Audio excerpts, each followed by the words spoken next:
Shalom and welcome once again to Elders of GMS, giving all praises to Yahweh Hashem Yahweh Shai.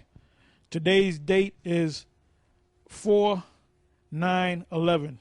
In other words, April 9th, 2011. I'm thinking the scriptures, you know, but that's a good thing, you know.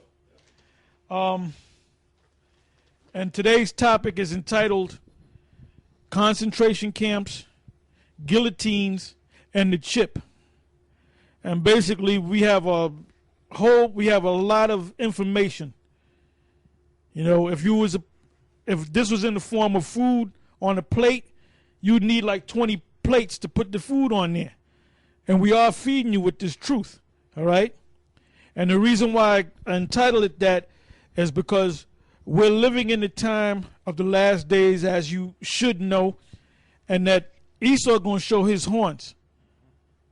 He's really going to move fast. You see what's happening around the world. What these devils are doing over here in the States is they're buying time.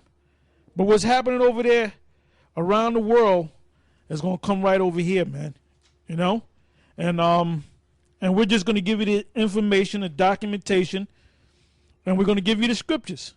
All right, you have anything, brother? All right, go ahead. This is Revelation chapter 10, verse 5. And the angel which I saw stand upon the sea and upon the earth lifted up his hand to heaven, and swear by him that liveth forever and ever, who created heaven and the things that therein are, and the earth and the things that therein are, and the sea and the things which are therein, that there should be time no longer.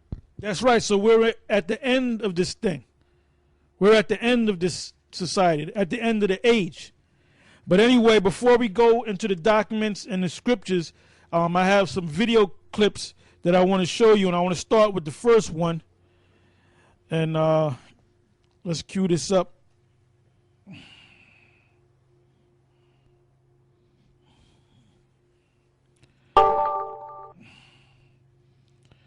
Make sure Before we move on to the next topic, there's something that I sort of want to raise with you guys. While the mainstream media and our politicians continue to hyperventilate over the small issues, we need to keep sight of the bigger picture at hand.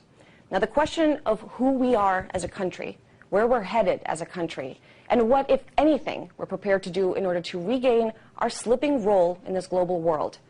Now, remember, America once led the globe in innovation, education, quality of life, even imagination. The same country that put the first man on the moon is now pulling the plug on its shuttle program.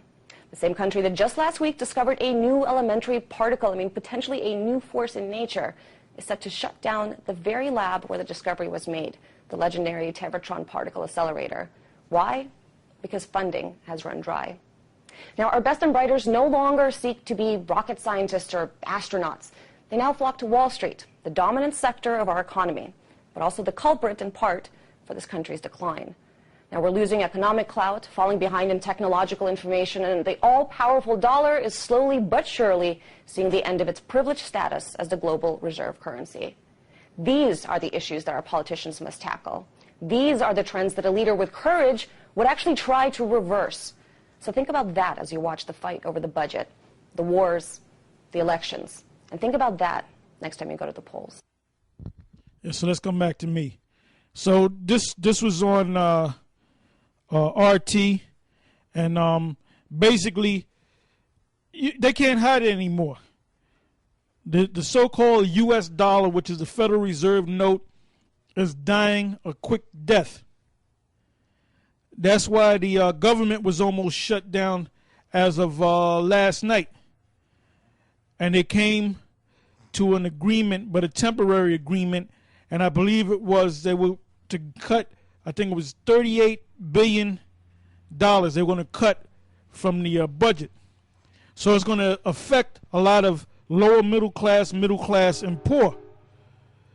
And like I said, this is a temporary